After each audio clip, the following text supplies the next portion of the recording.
Abra a tua Bíblia comigo. Lá na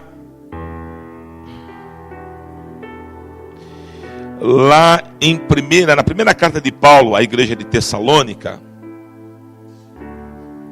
Eu tenho ministrado a mesma palavra, queridos, até para que eu quero criar, e eu louvo a Deus que já tem criado isso aqui na igreja, assim, não dá para a pessoa vir de noite, ela vem de manhã. Não dá para vir de manhã, ela vem de noite, mas é a mesma palavra, então ela entende que ela não vai perder nada, tá bom? Primeira carta de Paulo à igreja de Tessalônica, capítulo 5. Todo mundo achou? Amém? Quem está com dificuldade, aliás, todos os novos convertidos, eu vou aqui dar uma reafirmada. Os líderes mandem para o curso de fundamentos, né, com o pastor Davi e com a pastora Claudineia, todo domingo, 9 horas, né, pastora? 9 horas, curso de fundamentos. Então é para novo convertido, para aprender o beabá da coisa, e é uma grande bênção. O material é muito rico. 8h30, né? 8h30. É um material muito rico, né, pastor Luiz? De muita informação, é bênção. Vem que vai ser bênção, tá bom? Então os líderes de célula tenham esse zelo, esse carinho de mandar as pessoas, né, para vir aprender, para a pessoa ser formada, para daqui a pouco ela ser uma líder ou um líder aí, tá bom?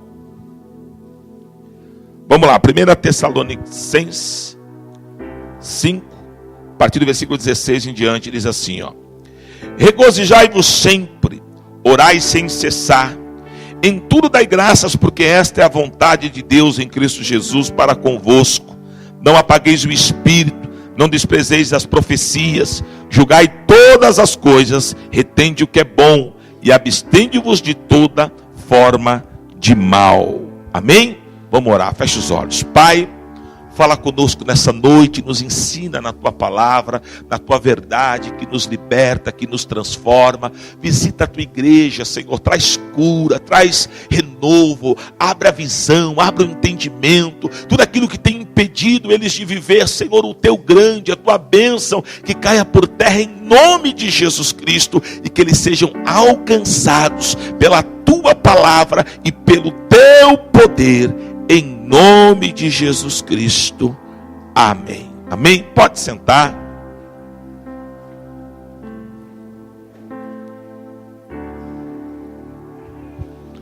Glória a Deus. Quando Paulo ele escreve essa epístola para a igreja de Tessalônica, é notório que a igreja ela estava passando por uma transição, e a igreja ela estava entrando por um caminho que não estava alegrando o coração de Deus. E Paulo, ele quer tratar, porque na verdade, nós como servos de Deus, nós temos que ter essa visão para a igreja. A igreja, a cada dia, ela precisa ser tratada. E ela precisa receber de Deus um pão quentinho, né? Um pão novo. Às vezes, pastor Eduardo, a gente não busca o pão novo, então a gente fica no pão duro. E comer pão duro não dá. Pão duro é ruim demais. Então, quando Paulo escreve aos Romanos 12:1 e ele fala sobre o renovar a mente, é isso. Nós precisamos, né, de um pão novo. Então, o que estava acontecendo com a igreja de Tessalônica é muitas vezes o que acontece com a igreja de hoje. O que estava acontecendo? Ela não era uma igreja que ela vivia no Espírito, mas ela era uma igreja que estava sobrevivendo no Espírito. Há uma diferença entre nós, família Bethesda, vivermos no Espírito, para nós, família Bethesda, estarmos sobrevivendo no Espírito. Quando eu falo de sobrevida, eu falo o quê? De um pouco mais, que a coisa já está quase indo para a roça, né? Então o camarada está com uma sobrevida, então ele está ali, mas está nos aparelhos. Se desligar, ele pifa. Entendeu? Então, às vezes, a igreja ela caminha assim, meio que nos aparelhos. E a igreja de Tessalônica estava passando por esse processo. Então, Paulo, que foi o camarada que fundou essa igreja, ele vai lá como homem de Deus. E ele traz 7 conselhos para que aquela igreja se levantasse novamente, para que aquela igreja fosse fortalecida novamente, para que ela pudesse andar em vitória. E eu pego esses 7 conselhos da igreja de Tessalônica, porque eu sei que Deus é bom. E eu trago para a nossa igreja aqui nesta noite. E eu tenho certeza que nós vamos assimilar os conselhos de Paulo e vamos sair daqui hoje, amém? Voando nas asas do Espírito para viver o novo e o sobrenatural de Deus em nome de Jesus Cristo, amém? Antes eu queria que você virasse para o irmão que está do seu lado e diga para ele: viver no Espírito sim, sobreviver no Espírito não. Amém? E tem muita gente dentro da igreja que está sobrevivendo.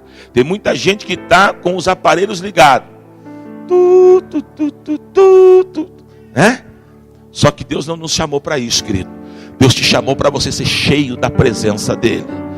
Deus te chamou para você fazer a diferença. Deus te chamou para ser instrumento nas mãos dele.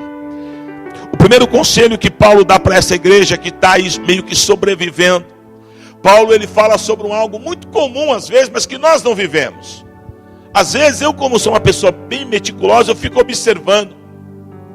Tem crentes que têm dificuldade de dar uma risada, irmão. Eu não entendo isso. Como é que o cara vai morar no céu, foi salvo, foi eleito, foi escolhido, pelo menos eu olho para Deus, o que Deus achou em mim? Eu era um curva de rio, um mal acabado, e Deus me amou, Deus me chamou, Deus me levantou como profeta na casa dele. Irmão, eu tenho que andar por obrigação com um sorriso aqui, cantando o hino da vitória. Mesmo em meio às lutas e meio às aflições, eu sei que nele eu tudo posso. Amém? E o primeiro conselho que Paulo dá é justamente esse. Paulo diz aí, versículo 16, ele diz o quê? Regozijai-vos sempre. Ele não falou assim, regozijai-vos. A palavra regozijar é se alegrar. Ele não diz assim, alegrai-vos. Ele diz o quê? Alegrai-vos sempre. Então, meu irmão, o servo de Deus, ele tem que ter uma alegria estampada no seu rosto. O servo de Deus tem que ter boas palavras nos lábios. O servo de Deus tem que andar em alegria. Você já reparou que crente para reclamar é uma maravilha? E aí, irmão, tudo bem?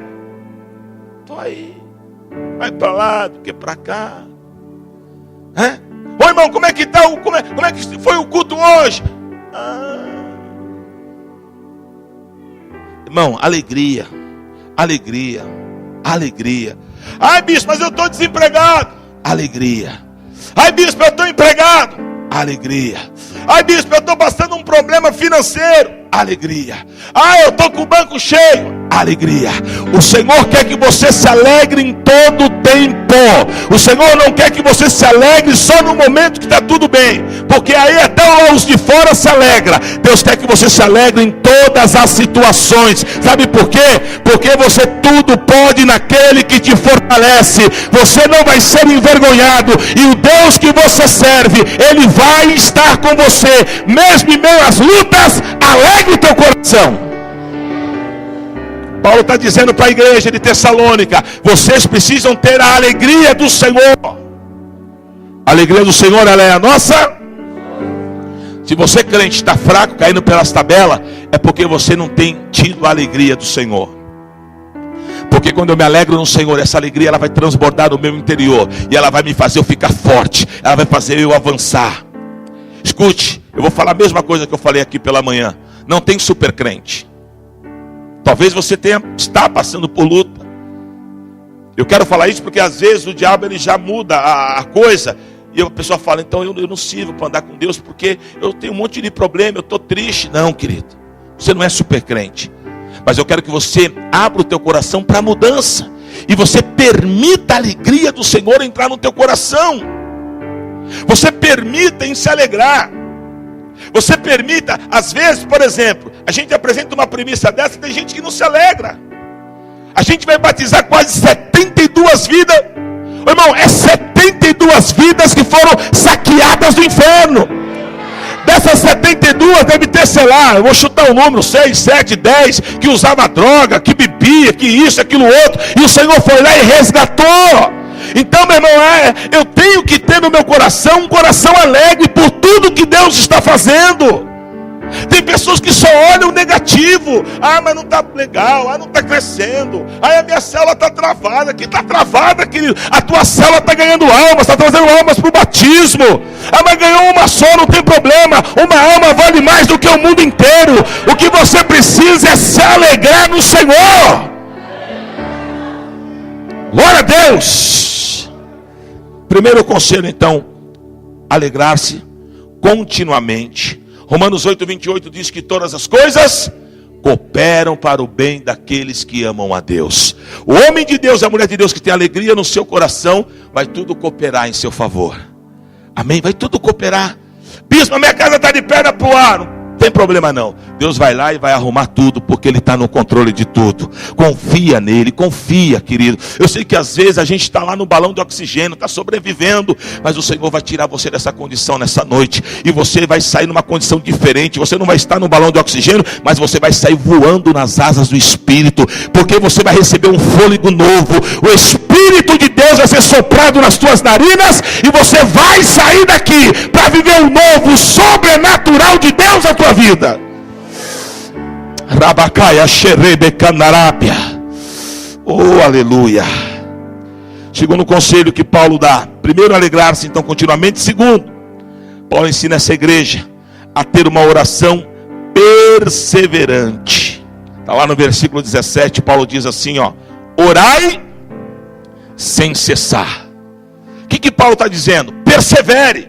Nós somos assim, você faz uma oração, aí talvez você não tenha a resposta, você já acha que Deus não ouviu a tua oração, mas Ele ouve. A oração incessante, a oração perseverante, ela mexe com o trono de Deus. Lá em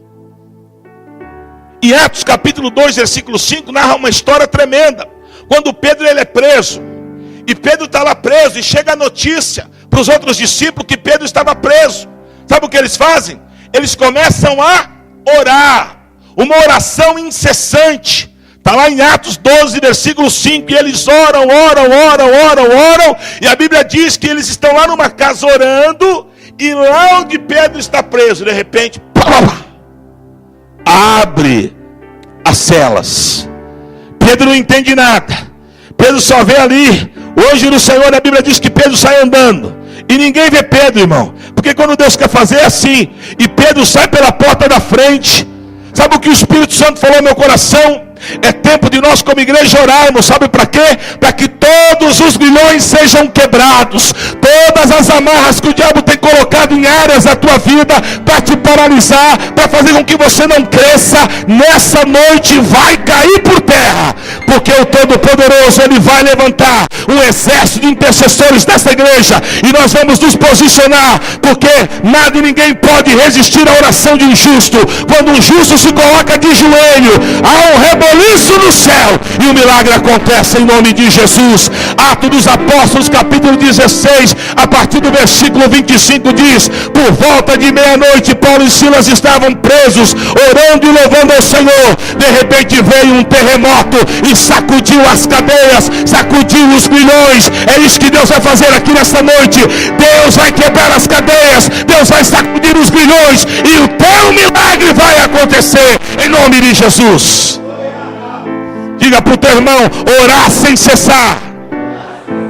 Agora deixa eu quebrar um outro misticismo aqui que eu estava ensinando de manhã. Paulo fala para orar. Como é que eu vou orar sem cessar se eu trabalho? Vou andar de joelho na firma? Espera aí, chefe, que eu estou aqui orando. Não, dá para? Como é que é isso? Esse que é o grande que, irmão. Às vezes nós somos tão religiosos que a gente acha que oração é só o momento que eu dobro o meu joelho no meu quarto, né, ou no monte, ou aqui no Senado, ou na igreja. Orar em todo tempo é criar uma sintonia com Deus, querido. Amém? É aquela coisa, sabe? Por exemplo, eu estou com um problema dentro de casa, e eu estou no meu quarto, eu estou, sei lá, arrumando as coisas e falando com Deus: como é que eu vou resolver isso, Senhor? Me dá uma direção, me mostra. Amém? De repente eu vou lá, abro a Bíblia, vejo se Deus fala, fecha a Bíblia. Isso. Dentro do MDA tem uma sigla que chama TSD, Tempo a Sós com Deus. Eu acho que todos nós temos que ter esse tempo com Deus. Um tempo que você tira, você e Deus, bater papo. Como é que você bate papo com uma pessoa? E aí, Rodolfo, tudo bom? Tranquilo? Como é que tá as coisas? O trabalho tá legal? Com Deus é a mesma coisa. Por isso tem que ser a sós. Se alguém vir, vai falar que você é louco, né? Mas você não é louco, você está ali com Deus. E você vai falar, porque esse tempo a sós com Deus, você vai ouvir a voz do Espírito. E você vai ouvir a direção que Deus tem para a tua vida. Quando Paulo fala orar sem cessar, estar nessa sintonia. Eu estou dirigindo, eu estou falando com Deus, estou escutando louvor, adoração. Irmãos, nós temos uma tendência a nos desligarmos de Deus. Nós temos uma tendência a ficarmos focados só no materialismo, no nosso dia a dia. E a gente precisa parar com isso. Nós precisamos de Deus. Nós precisamos ouvir a voz de Deus. Nós precisamos da comunhão de Deus. E para isso o que eu faço? Eu tenho que ter essa linha. Não precisa toda hora, né? É óbvio que tem um tempo que você vai dobrar o joelho, né? Tem a tua oração lá do teu quarto, enfim. Mas eu tenho que estar durante todo o dia ligado na sintonia do Espírito. Amém? Quem está entendendo, diga isso. Amém? O Senhor até me dá aqui um exemplo quentinho do céu, que Deus fala. Antigamente, hoje, celular todo mundo tem, né? Mas antigamente, o primeiro celular foi aquele grandão, o BCP lá, sei lá como é que chama, lembra? Que aquilo ali era uma arma, irmão. Se jogar no pé de um, você quebrava. Mas antes daquilo, irmão, o telefone era só fixo. Então, você quer falar comigo, você tem que me encontrar em casa. Porque não dá, tinha que ser lá. Até o telefone sem fio de casa era muito caro. Agora com o celular, as pessoas se acham em qualquer lugar, não é isso? Aí, às vezes você está trabalhando, está aqui com a pessoa. Essa é a diferença. Tem gente que só fala com Deus no telefone fixo, entendeu? Se não for aqui, eu não falo. Tem que ser aqui, joelho, 3 horas de joelho, aleluia. É bom, você aguenta orar 3, 4, 5, né? Mas não adianta orar de 3 horas e depois o resto do dia. Então é como se nós tivéssemos um celular. Hoje nós temos sintonia com Deus em qualquer lugar. Aonde eu estiver, eu vou estar orando, vou estar pedindo direção, pedindo para o Senhor me guardar. Estou lá fazendo uma ficha, uma entrevista. Senhor, me capacita, revela as perguntas aqui, Senhor, fala comigo, tá, né? É assim que funciona. Estou lá na faculdade, dia de prova. Jesus, aquebranta o coração desse professor, Senhor. Faz a tua obra, Jesus, né? Então é assim que funciona. Amém? Diga assim: orar sem cessar. Terceiro conselho que Paulo dá para aquela igreja. Então, primeiro, alegrar-se continuamente. Segundo, orar de forma perseverante. E o terceiro, ser agradecido por tudo. Versículo 18: em tudo dai graças. O pior defeito que uma pessoa pode ter é a ingratidão, irmãos.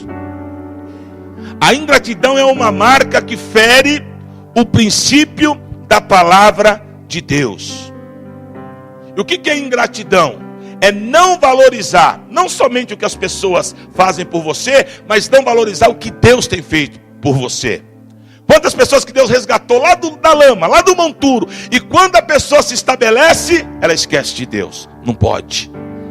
Porque ainda que passamos todos os nossos dias na terra, né? Daqui para frente, dentro da casa de Deus, vamos morrer devendo. Por isso que precisamos da graça do Senhor sobre as nossas vidas. Não deixe a ingratidão entrar no teu coração. Coração é campo de ninguém, irmão.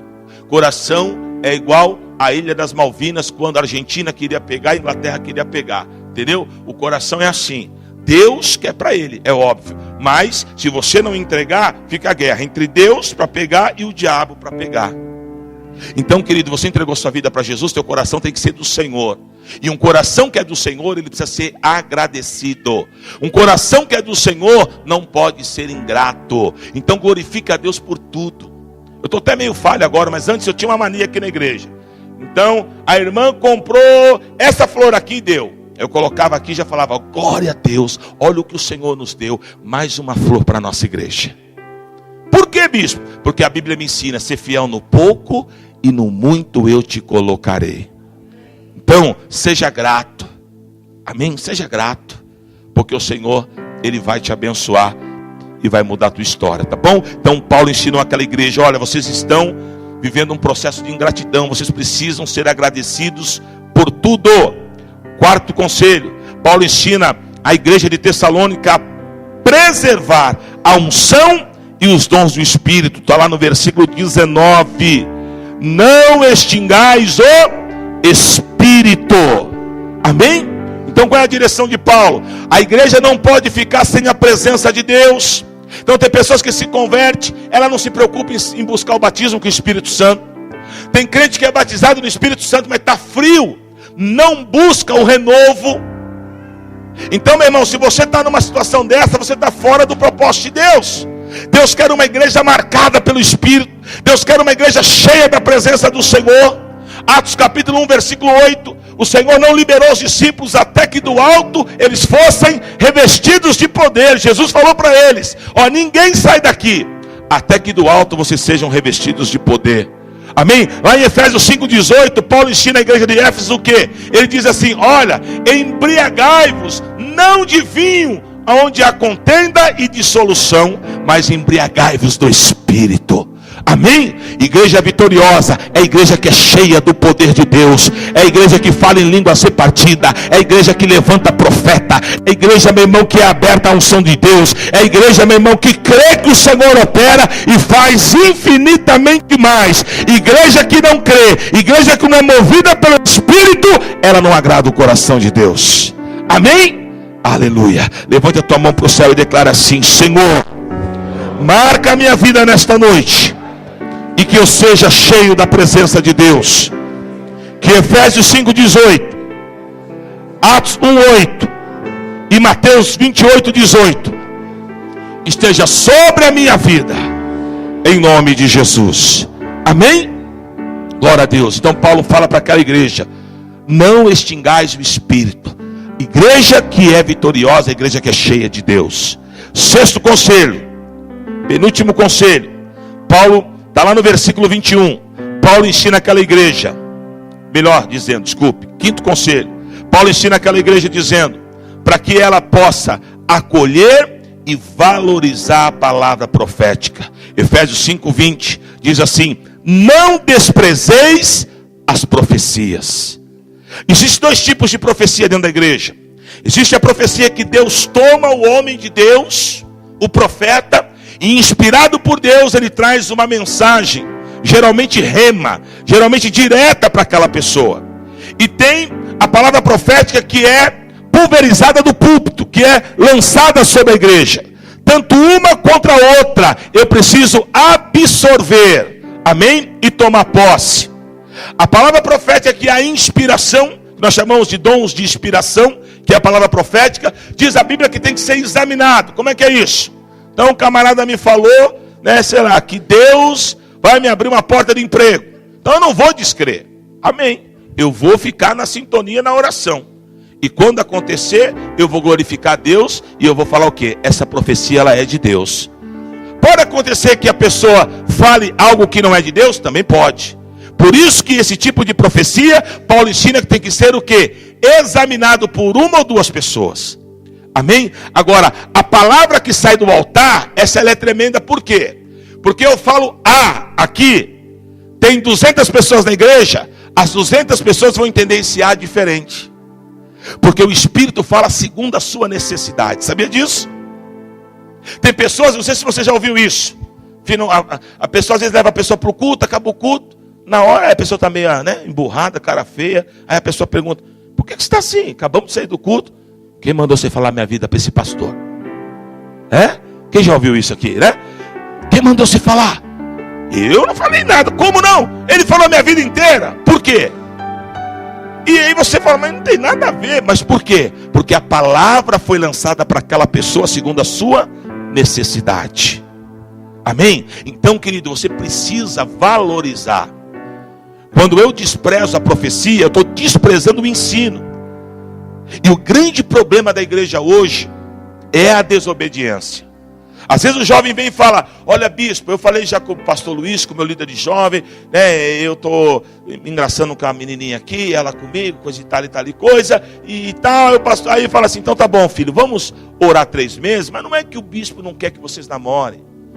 Porque imagina o seguinte: a moça é serva de Deus, aí ela vem: quero namorar com o Rodolfo. Aí o Rodolfo fala: também quero. Aí vai lá, aí 1 mês não dá certo. Aí daqui a pouco ela: não, agora eu estou apaixonada pelo Ramon. Aí ela vai, namora com o Ramon, 1 mês não dá certo. Ai não, agora eu quero esse cabelinho do Rafa, ele está me deixando, eu vou namorar com o Rafa, né? Aí não dá certo. Então não dá, irmão, vira uma coisa e fica ruim até para a moça. Quando a gente fala em orar 3 meses, é para a pessoa saber o que ela está fazendo. Não oramos, e mesmo assim às vezes dá na trave, não é verdade? Quem dirá sem orar? E aí a gente ensina. Aí o cara fala, não, glória a Deus. Dá 3 dias, ele já está agarrando a menina, irmão. Desobedece. Aí dá errado, aí ele vem, pô, meu... Por quê? Porque desobedeceu. Obedeça, querida. A pessoa obediente, ela vai provar da benevolência de Deus. Esse é o segredo, querido. Amém? Porque Deus é um Deus de detalhe. Deus falou para Josué, você vai e não vai se desviar nem para a direita e nem para a esquerda. Deus é Deus de detalhe. Vai, firme aqui, ó, na reta. Porque eu vou dar vitória. Não temas, porque eu sou contigo.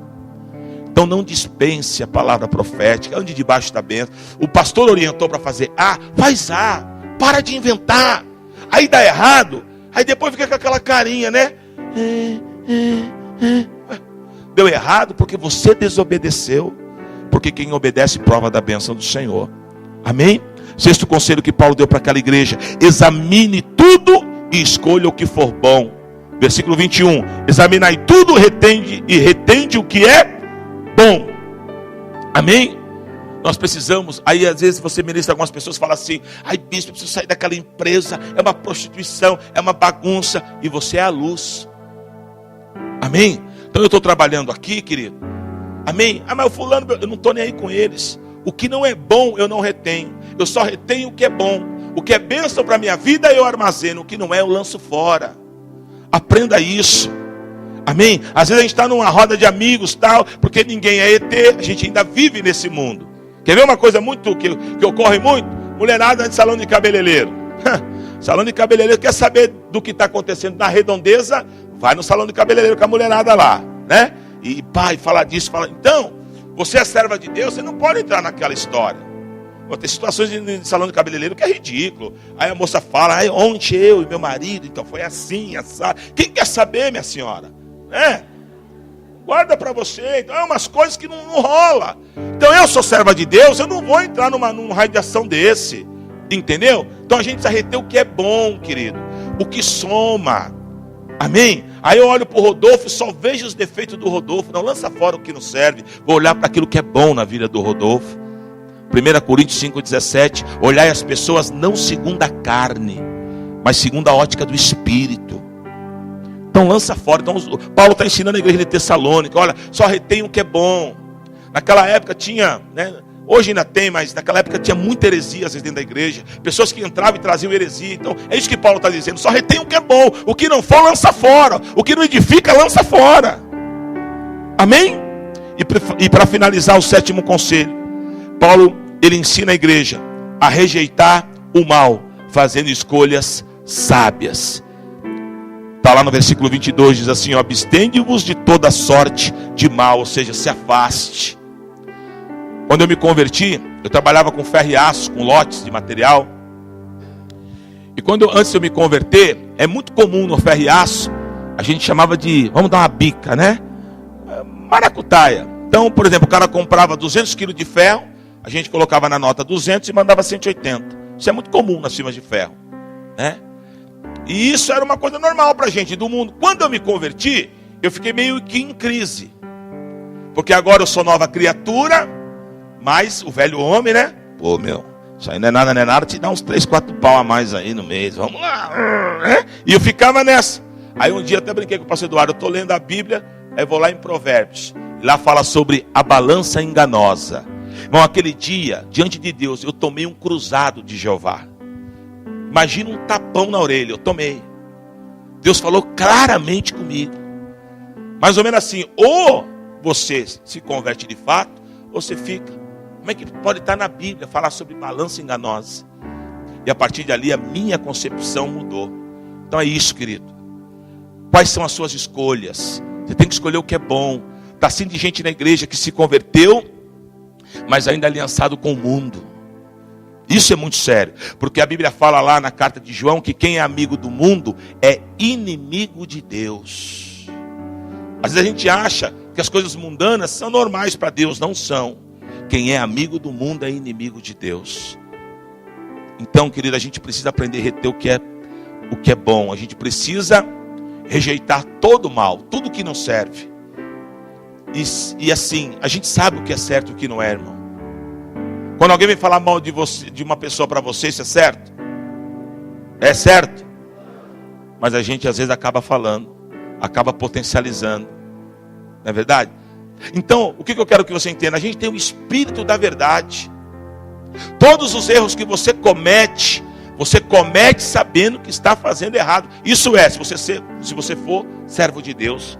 Porque o Espírito Santo que habita em nós, ele é o Espírito da verdade. Peguei um dinheirinho escondido da minha mãe, tá certo? Não tá. Acabei de sair da igreja. Cigarrinho, é certo? Não é. Então o que eu preciso? Buscar em Deus a minha libertação. Buscar em Deus que a verdade dele se cumpra na minha vida. Esses foram os 7 conselhos que Deus deu através de Paulo para aquela igreja. Ou melhor, Paulo deu para aquela igreja através de Deus, para que houvesse cura naquela igreja. E que essas 7 direções possam estar sobre as nossas vidas. Que você possa ser uma pessoa mais alegre. Que você possa ser uma pessoa com uma oração mais perseverante. Que você possa ser uma pessoa mais agradecida por tudo que Deus tem feito. Que você possa ser uma pessoa que valorize a unção de Deus e os dons do Espírito Santo. Que você possa ser uma pessoa que acolha a palavra profética no teu coração e obedeça para que tudo possa dar certo na tua vida. Que você possa examinar tudo, reter o que é bom. E que você possa rejeitar todo o mal da tua vida e ser uma pessoa sedenta pelo bem. Sedenta por aquilo que é bom. Amém? Tem pessoas que só procuram o que é errado. Isso é lepra. Porque na época de Jesus, você queria achar um leproso, você não achava um, você achava um grupo. Porque um leproso andava com o outro. Sabia disso? Dificilmente você vai ver um leproso sozinho. E espiritualmente é a mesma coisa. Dificilmente você vê um fofoqueiro sozinho. É. Pode ver. Parece que tem um imã. Não é verdade? Aí eles montam, né? O GDF. Tem o GO, que é o grupo de oração, e tem o GDF. Grupo dos fofoqueiros. Está quebrado em nome de Jesus, irmão. Nós somos libertos. Vamos buscar a verdade. Sabe o que eu quero de vocês? Me ajude a no outro mês a gente apresentar isso que a gente apresentou hoje em porção dobrada. É só isso que eu quero. Me ajude a batizar mais vidas. Me ajude a abrir mais células. Me ajude a fazer a obra de Deus. Só isso. Se você entender isso, irmão, esses conselhos vão estar no teu coração. E nós vamos crescer e vamos avançar. Em nome de Jesus.